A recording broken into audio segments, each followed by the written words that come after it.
Of hemoglobin.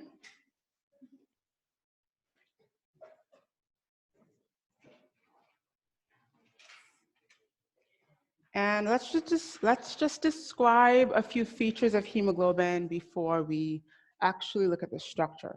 So we said that hemoglobin is basically this carrier molecule on erythrocytes that facilitates the transport of oxygen. And we said that one RBC or one erythrocyte had many or multiple hemoglobin.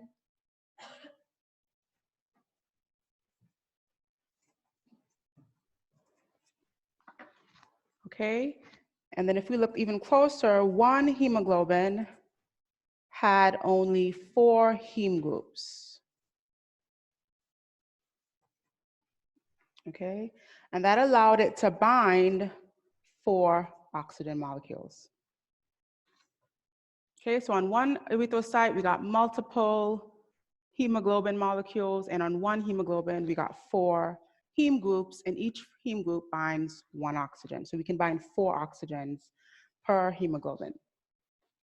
We also pointed out the fact that oxygen binds reversibly. So oxygen binds reversibly. Oops. And that is going to depend on affinity. So this is something really important that we're going to go on to speak about when we look at the respiratory system. Depending on oxygen's affinity for hemoglobin, depending on how attracted they are to each other, that will determine whether or not oxygen is bound to hemoglobin or if it's dissociated off in the case of in the tissues. Okay, so let's look at the structure here of hemoglobin. We have our 4 globular proteins. This is the globin part, right? So these are basically our proteins, and we know that they're complexly folded into that quaternary structure, and these are what we call the subunits. So there are 2 alpha subunits.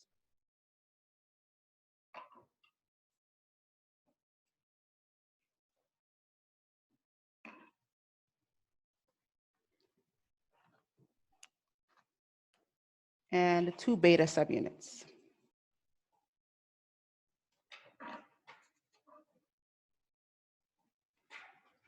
Okay. So this is the globin part of the hemoglobin. This is going to become important when we talk about the life cycle of hemoglobin. Now there's the heme part of hemoglobin. So the heme group is this organic compound in the middle, made of mainly iron, some other things too, but mainly iron, that is covalently bound to this globin or this protein structure. Okay. So this is the heme group.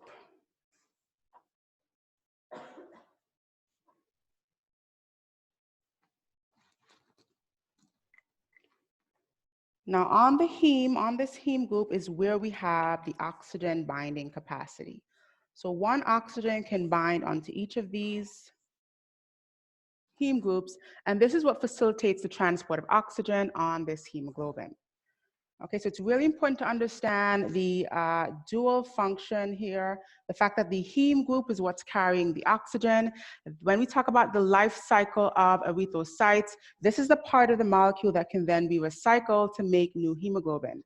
The globin part of the molecule is just a proteinous structure, and that can also be recycled, but to do different things. Okay, all right, okay. All right, any questions on hemoglobin, on the structure? Okay, so we were also speaking about carbonic anhydrase. I think we left off here, somewhere abouts. And it's another important enzyme that facilitates the transport of oxygen and carbon dioxide. And so carbonic anhydrase facilitates the reaction of carbon dioxide and water into carbonic acid, which is then dissociated into protons and bicarbonate, okay? And so this is a really important reaction now, but also in the future. When we talk about the respiratory system, the lungs, as well as the kidneys, we're gonna see this reaction come up again and again. Okay, now we'll move on to talk about the life cycle of erythrocytes. So the process of that 120 days, erythrocytes are fully functioning, and then they're replaced usually 200 billion per day. And they are not just discarded, right? They're carrying that really useful hemoglobin, and we need to capture that, catabolize it, and we can reuse that iron component to make new hemoglobin. So we're going to speak about two processes here, erythropoiesis, which is the making of new erythrocytes, and then we'll speak about how they can be filtered and recycled via the spleen and liver. Okay, so erythropoiesis is the process of, under the influence of erythropoietin, which is one of our hematopoietic growth factors, that can stimulate the kidneys to secrete this hormone, which then stimulates or triggers the bone marrow to make new erythrocytes, okay? So it's kind of a two-step process here. The kidneys, depending on their level of oxygenation, right, we know the kidneys get a large chunk of that cardiac output, and depending on how much oxygen is there, they will then trigger the release of erythropoietin, which will then go to the bone marrow and stimulate new erythrocyte production. Okay. All right, now the erythrocytes go through a process of development where they go from being a reticulocyte has organelles and has a nucleus, but then over a process of development, they will then lose those organelles and lose that nucleus, and they become fully developed erythrocytes at this point. All right, we also, I think, mentioned these other important components for a healthy erythrocyte. There's iron. Iron is that main part of hemoglobin that we just pointed out, right? There's no binding of oxygen if there's no iron. And we can recycle a lot of the iron from those dead or old erythrocytes, but most of the iron that is needed to sustain healthy erythrocyte production comes through the diet, okay? This is why it's so important to eat foods with rich sources of iron. We also bring in folic acid and vitamin B12, also heavily supplemented through the diet to help with DNA replication and proliferation of healthy cells.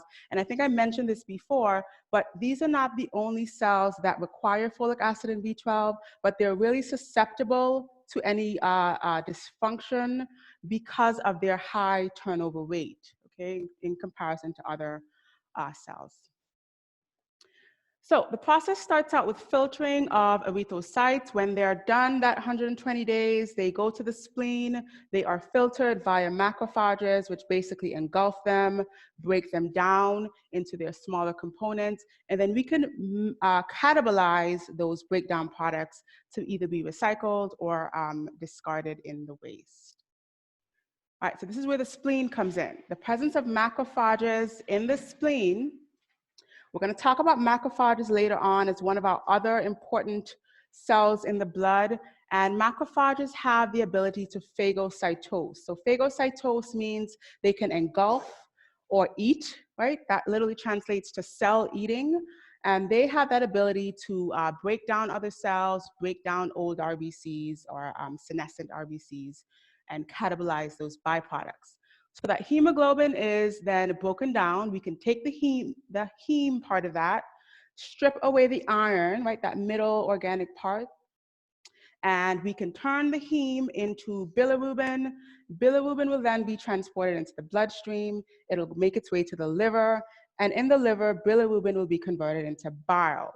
Bile can then be released from the body via two ways, either through the intestines in the feces, or they can be filtered through the kidneys and removed in the urine, okay? And we'll go through this process again in a little bit more detail if you're lost.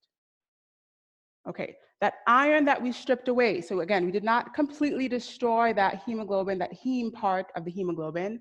We're gonna take that iron off and we can transport it in the blood depending on our physiologic state. So if we need new erythrocytes, we transport this iron bound to transferrin to the bone marrow where it can stimulate the production of new erythrocytes. It can be repackaged in new hemoglobin, or we can bind it in ferritin and store it in the liver, the spleen, or the intestines. okay? So if it's bound to ferritin, it's going to be stored.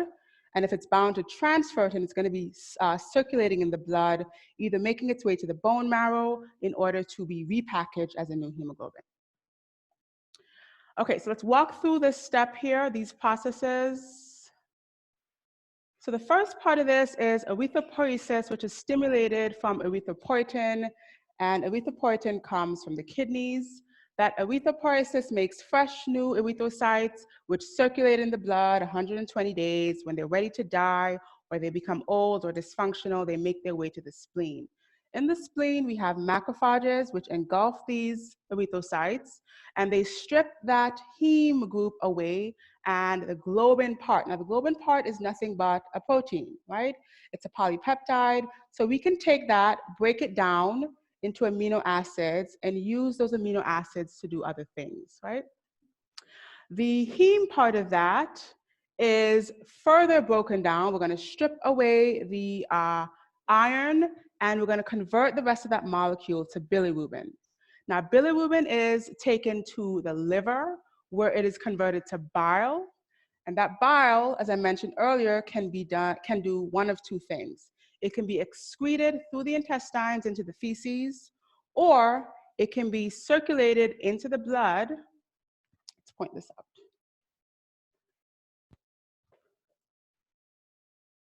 Okay, so we got up to that bilirubin component, right? The bilirubin is what's left. If we take a heme group, we strip away the iron.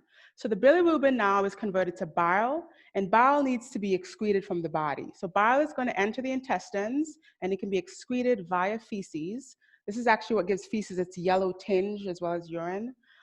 Or it can be transported into the blood, to the kidneys, and then filtered out into the urine as well. Now, the iron part of that is what we're really interested in. That can be reused, that can be recycled to make new erythrocytes. So the iron is, again, transported in the blood via, this T stands for transferrin, right? It must be bound to transferrin in order to be circulated in the blood. And it will make its way to the bone marrow. And in the bone marrow, we can reuse this iron to make new hemoglobin. Whereas if we don't need to make new hemoglobin, if we do not need to ramp up our erythrocyte production, then we simply store that iron to ferritin, where it can be stored in the liver, in the spleen, or in the intestines, okay? So this depends on the physiologic state, whether or not we need new erythrocytes or not, okay?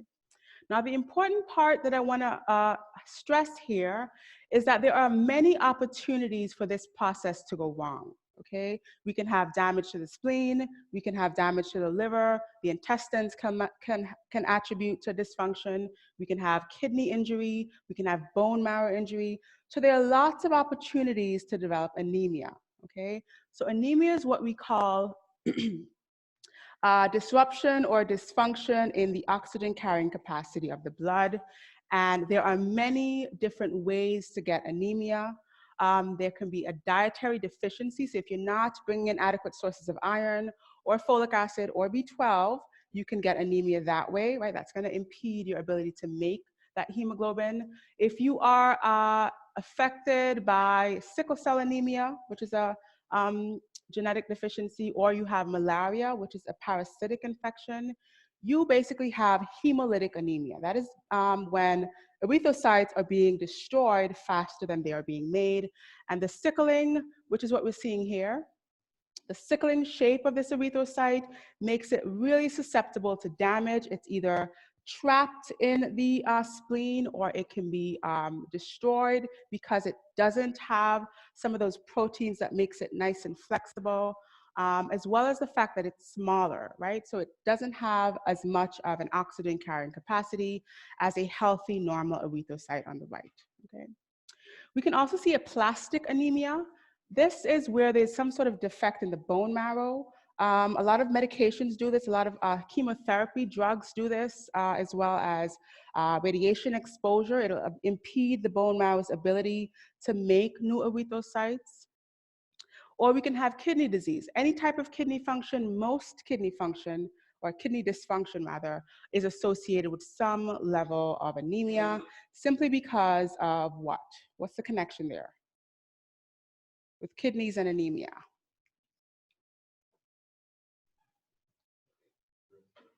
Erythropoietin, perfect. Yeah. So if we have kidney damage, this can impede our ability to detect the oxygenation in the blood coming to the kidneys and obviously secrete erythropoietin as a response to that oxygenation level.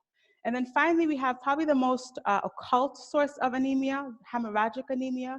This is usually gross bleeding of some sort. It could also be more insidious, so like excessive bleeding in the menstrual cycle, or maybe internal hemorrhaging that you're not actually seeing, that can over time lead to anemia.